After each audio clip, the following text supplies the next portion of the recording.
Structure जो होता है उस मतलब उसमें हम क्या करते हैं, एनालिसिस करते हैं। स्ट्रक्चर में हम क्या करते हैं, एनालिसिस करते हैं एंड डिज़ाइनिंग करते हैं, है ना। जो डिज़ाइनिंग हम करते हैं वो आरसीसी में means reinforced cement concrete structures and steel structures में हम करते हैं डिज़ाइनिंग। उसके पहले एनालिसिस पार्ट हो जाना चाहिए, मीन्स उसके पहले एनालिसिस हो जाना चाहिए। एनालिसिस में हम क्या कैलकुलेट करते हैं, रिएक्शंस, जो एक्सटर्नल सपोर्ट रिएक्शंस होती हैं, shear force, bending movement, torsional movement, ये सारी चीज़ें हम कैलकुलेट करते हैं एनालिसिस पार्ट में, है ना। अब जो एनालिसिस होता है वो दो टाइप के स्ट्रक्चर में हम करते हैं, मतलब जो एनालिसिस पार्ट होता है वो टू टाइप के स्ट्रक्चर में किया जाता है। जैसे कि फर्स्ट होता है, फर्स्ट स्ट्रक्चर हम बात करते हैं डिटर्मिनेट स्ट्रक्चर, और सेकंड होता है आपका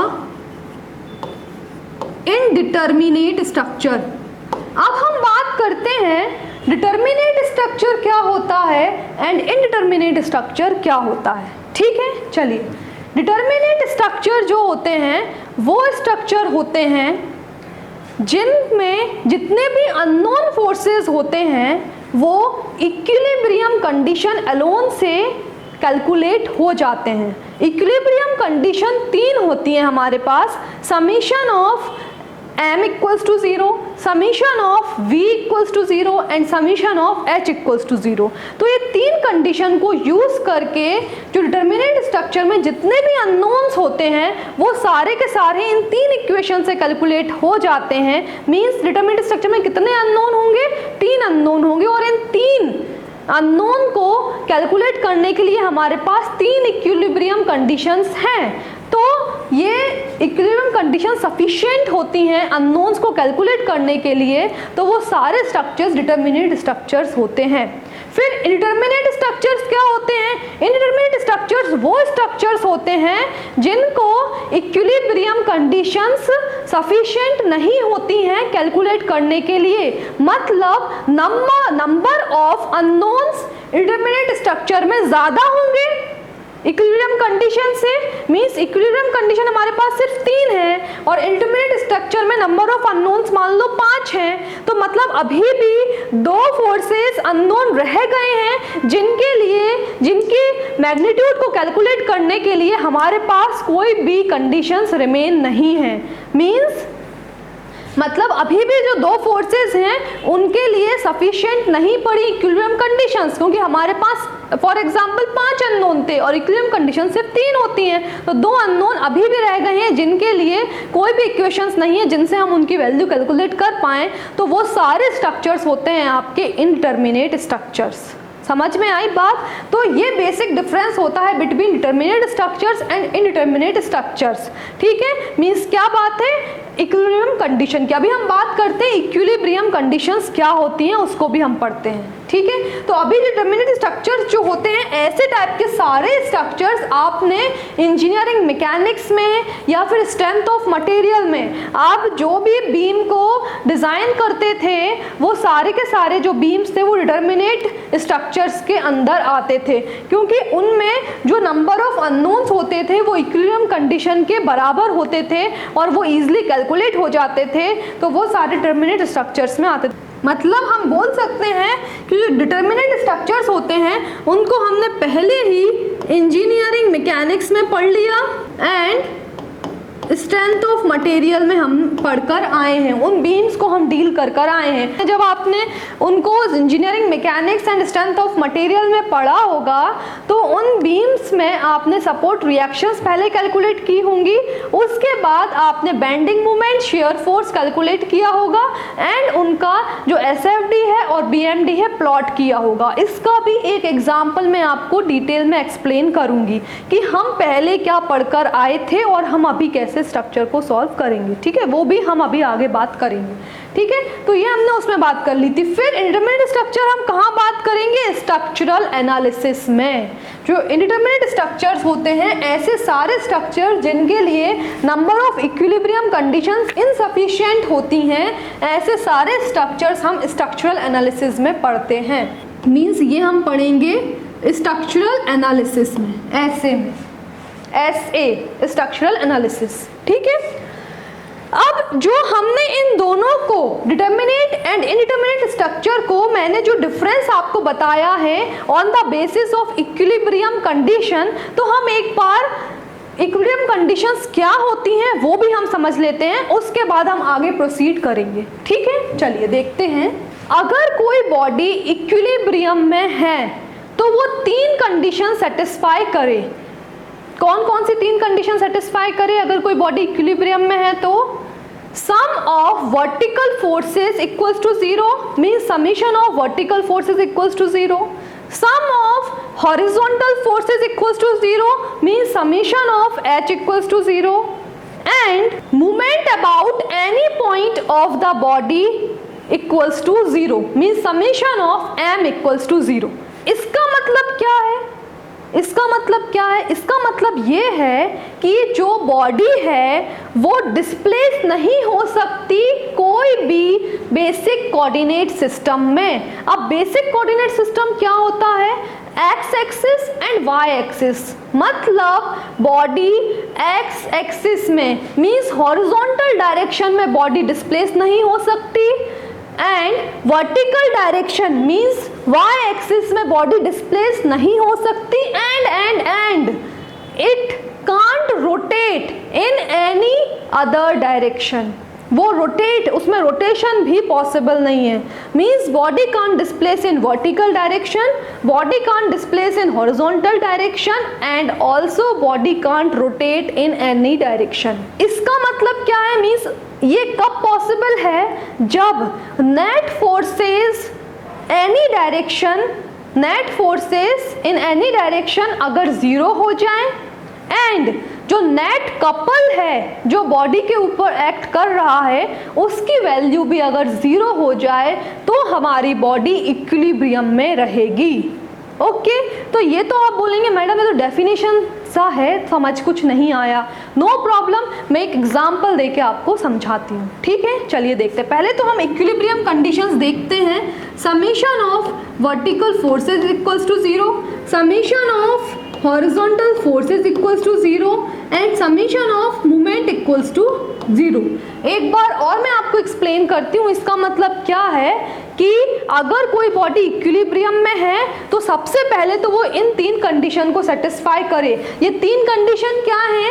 सम of vertical forces equals to 0, sum of horizontal forces equals to 0, and sum of movement equals to 0। इसका मतलब ये है कि ये वो जो बॉडी है वो वर्टिकल डायरेक्शन में भी डिस्प्लेस नहीं हो सकती, हॉरिजॉन्टल डायरेक्शन में भी डिस्प्लेस नहीं हो सकती, एंड ये बॉडी रोटेट भी नहीं कर सकती, एंड ये बॉडी रोटेट भी नहीं कर सकती। और ये जब भी पॉसिबल है जब net forces x direction and y direction में 0 हो जाए, एंड जो नेट कपल बॉडी के ऊपर एक्ट कर रहा है उसकी वैल्यू भी 0 हो जाए, तभी बॉडी इक्विलिब्रियम में रहेगी, तभी बॉडी कोई भी डायरेक्शन में डिस्प्लेस नहीं होगी।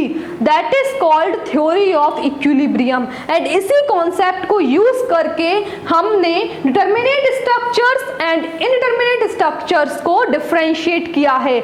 मतलब क्या मैंने बोला था? डिटर्मिनेट स्ट्रक्चर्स वो स्ट्रक्चर्स होते हैं अगर उनको हम सॉल्व करते हैं, उन स्ट्रक्चर्स में कोई बीम को अगर हम सॉल्व कर रहे हैं तो उसमें जो नंबर ऑफ अननोन फोर्सेस होते हैं वो इन 3 इक्विलिब्रियम कंडीशन से सॉल्व हो जाए। मतलब number of unknowns determinate structures में कितने होंगे? अगर 3 होंगे तो 3 नंबर ऑफ इक्विलिब्रियम कंडीशंस हमारे पास अवेलेबल होती हैं। इन तीनों कंडीशन से 3 अननोन सॉल्व हो जाएंगे तो वो सारे स्ट्रक्चर्स डिटर्मिनेट स्ट्रक्चर्स होते हैं, जो कि हम अभी पढ़कर आए हैं strength of material and engineering mechanics में। जितने भी आपने वहां पे बीम्स को सॉल्व किया था या एनालाइज किया था वो सारे डिटर्मिनेट स्ट्रक्चर में आप पढ़कर आए थे। और इंडिटरमिनेट स्ट्रक्चर क्या होता है? अगर ये 3 इक्विलिब्रियम कंडीशंस इनसफिशिएंट पड़ जाएं, इनमें जो नंबर ऑफ अननोन फोर्सेस होते हैं उनको कैलकुलेट करने के लिए, तो वो सारे इंडिटरमिनेट स्ट्रक्चर्स होते हैं और जो कि हम स्टडी करते हैं स्ट्रक्चरल एनालिसिस में। जो कि हम स्टडी करते हैं स्ट्रक्चरल एनालिसिस में, तो इनसफिशिएंट पड़ जाते हैं। तो जो रिमेनिंग जो फोर्सेस जिनको हम कैलकुलेट नहीं कर पाए इन इक्विलिब्रियम कंडीशन से, तो उन फोर्सेस के लिए अलग से हमको कंपैटिबिलिटी कंडीशंस जनरेट करनी पड़ती है।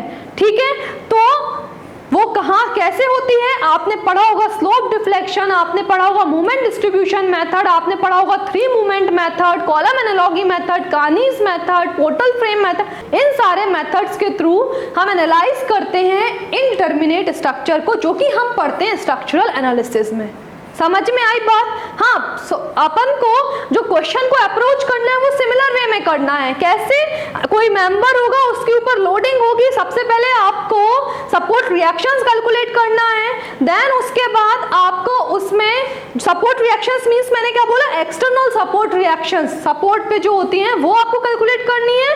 सेकेंडली आपको क्या करना होगा, वहां पे इंटरनल रिएक्टिव फोर्सेज होते हैं जो कि shear force, bending movement, axial force, torsional movement, ये सारी वैल्यूज कैलकुलेट करनी होंगी। मींस अप्रोच दोनों में determinate structure and indeterminate structure में जो क्वेश्चन को अप्रोच करते हैं वो सेम होता है, बट इनमें इक्विलिब्रियम कंडीशन सफिशिएंट होती हैं, इनके लिए इक्विलिब्रियम कंडीशन सफिशिएंट नहीं होती हैं, उसके साथ आपको कंपैटिबिलिटी कंडीशंस का भी यूज करना पड़ता है। ठीक है, तो ये हमने डिफरेंस बताया और इक्विलिब्रियम कंडीशंस क्या होती हैं वो भी हमने एक्सप्लेन किया। अब छोटा सा और एक एग्जांपल लेके इक्विलिब्रियम कंडीशंस क्या होती हैं उसको एक्सप्लेन करती हूँ मैंने मान लीजिए एक इरेगुलर बॉडी ली है। इरेगुलर बॉडी मैंने कंसिडर की हुई है। आप देखिए इस बॉडी के ऊपर आप देख रहे हैं कोई लोडिंग लगी होगी।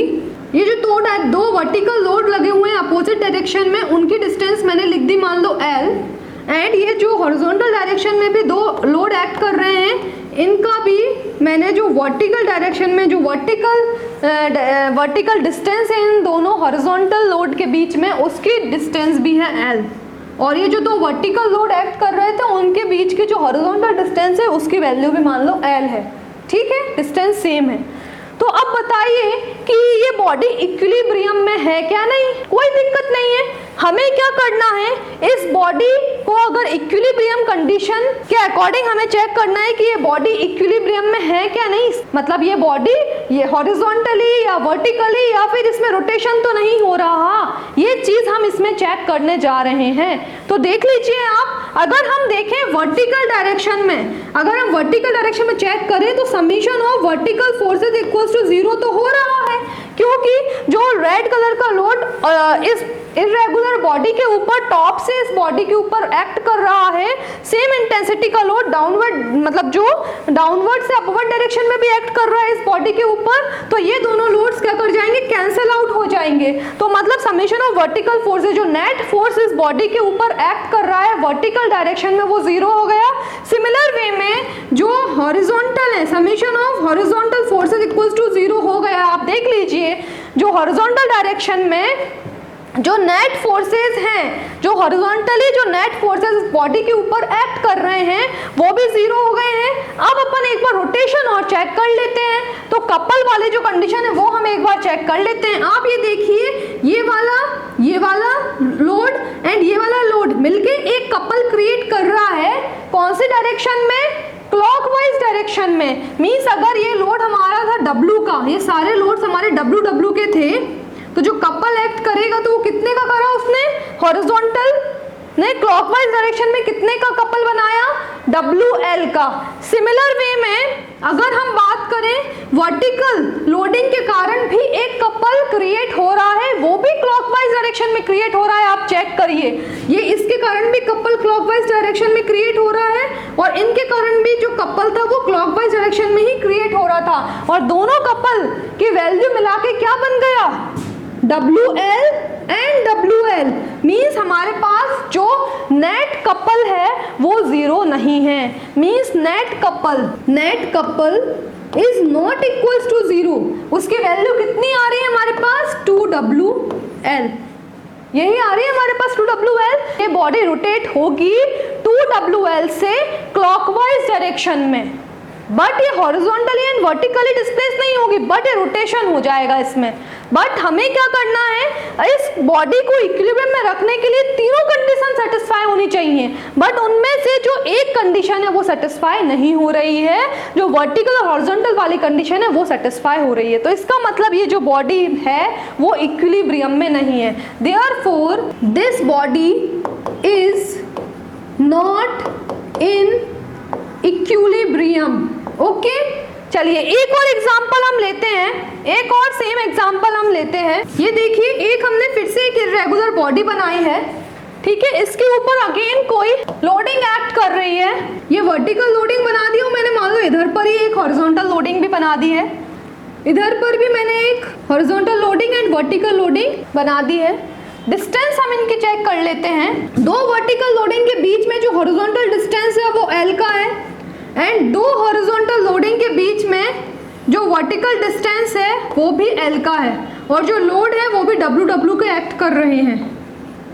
अब बताइए ये जो बॉडी है वो इक्विलिब्रियम में है कि नहीं है। अब हम चेक करते हैं।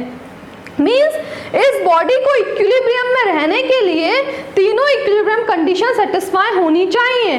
सबसे पहले हम चेक करते हैं वर्टिकल डायरेक्शन में, देखते हैं। हाँ, summation of vertical forces equals to 0। देख लीजिए आप, वर्टिकल डायरेक्शन में नेट वर्टिकल फोर्सेस किसके बराबर है? 0 के बराबर है। तो हो गया वर्टिकली ये इक्विलिब्रियम में, तो एक कंडीशन सेटिस्फाई हुई है। सेकंड कंडीशन सेटिस्फाई करते हैं, summation of horizontal forces equals to 0। आप चेक करिए हॉरिजॉन्टल डायरेक्शन में नेट हॉरिजॉन्टल फोर्सेस 0 के बराबर है क्या? हाँ है।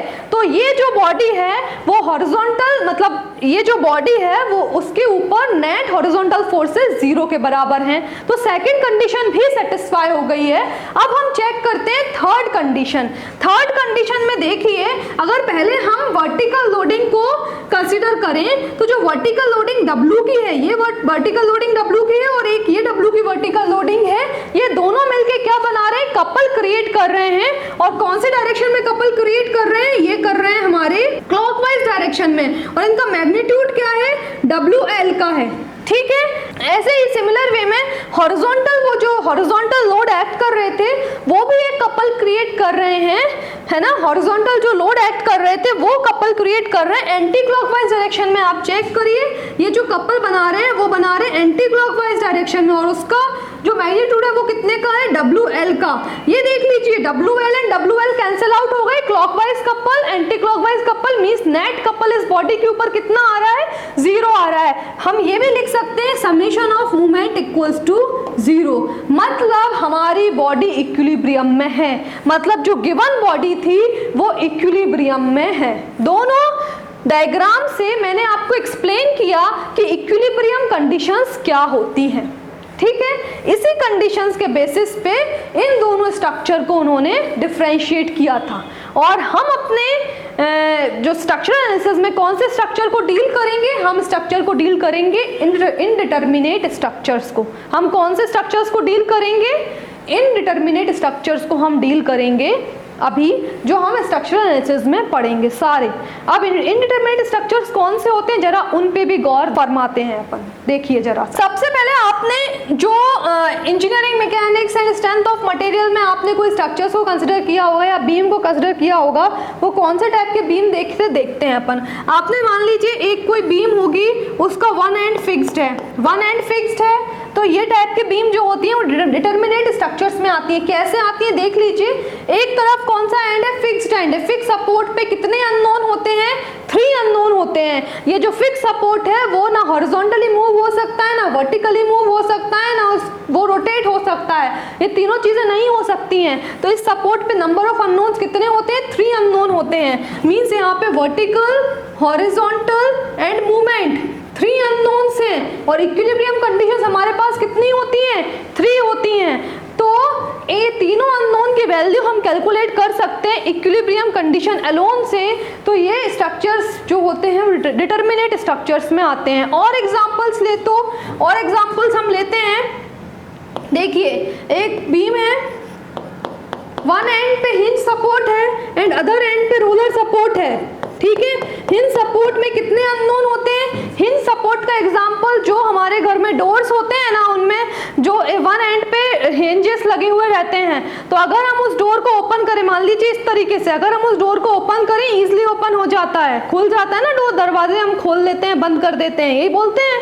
अब क्या हम इस डोर को हॉरिजॉन्टली खींच सकते हैं क्या? नहीं खींच सकते। हम इस डोर को वर्टिकली खींच सकते हैं क्या? नहीं खींच सकते। लेकिन हम इस डोर को ओपन एंड क्लोज कर सकते हैं, कर सकते हैं। तो जो नहीं कर सकते वो अननोन होता है, मींस हम क्या नहीं कर सकते, वर्टिकली नहीं खींच सकते, हॉरिजॉन्टली नहीं खींच सकते। क्यों नहीं कर सकते?